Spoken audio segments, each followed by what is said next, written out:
Welcome to the MailwareMagic overview. This section covers customers or clients. In Mailware, you can keep a record of all your customers, prospects, etc., and all their contact information. Here we have John Smith, his company and contact information, his shipping address if it's different, and you can have unlimited shipping addresses. That's in the order system, which is a separate video. His phone numbers, his fax number, his email, which you can email directly with this button, and his website, which you can visit by clicking on it or clicking this button. In addition to his contact information, we can keep quite a bit more. You can specify price levels for your customers. If you offer different prices at the product level, you can set those prices and charge those to your customers. That's covered in building acts. When you sell shows for your customers, you can have total prices for those shows. If he gets a discount, you can indicate it, it'll automatically apply, and there is special pricing for special discounts as well. That's at a product level. So if there's special shows that you give him deals on, he'll get that automatically.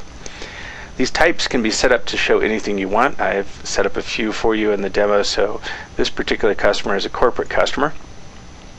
You can set up pay methods that automatically apply when you take an order. So if he pays you with an invoice, in other words, he sends you a check in the mail, great. If he's going to give you a check on site, you can do that. You can bill his credit card immediately and charge it on the spot if you have a merchant services provider account, or you can do a PayPal transaction if you like. Because he's invoiced, we've set up some terms and chosen that he's due as soon as he receives that invoice, which we can email, fax, or print and send to him.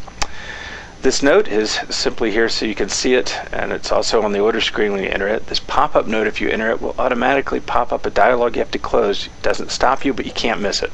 So if you do happen to have the misfortune of a client that doesn't pay well, you can indicate bad credit here and make sure you get paid up front. Or maybe they're a good referring client. You want that to be noticed. You can also specify the customer is tax exempt, which is handy if you're doing customers that are nonprofit, schools, that kind of thing. Mailware will automatically keep track of a customer number, tell you whether this person's ordered from you. So if it's someone that you're just mailing to or that's just inquiring, they've never bought from you, and ordering customers automatically tagged so you know that they're one of your clients that pays for your shows.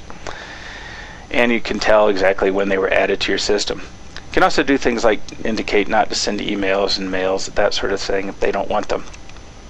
I briefly mentioned special pricing. Won't cover it in detail here, but just keep in mind that for specific products you can offer him special prices even for limited times. Mailware keeps track of your entire order history. This particular client's booked one show, but you can see exactly what show you did for him and when you did it, how much you paid for it.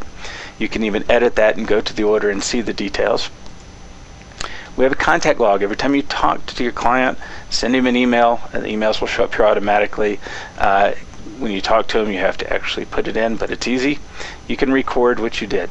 And the actions, which you can control what shows up here, just type it. We spoke to the client, he wants another one next month.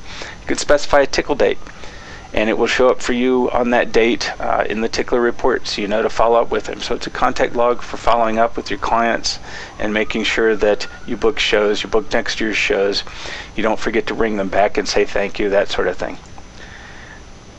And there's also an attachment section where you can keep copies of, say, PDF files and images, etc. So every time you send a contract or an invoice to the customer, you can have that information stored at the customer level, so you'll always be able to find it. And when we visit again on the order system, we'll show you how to take an order for your client.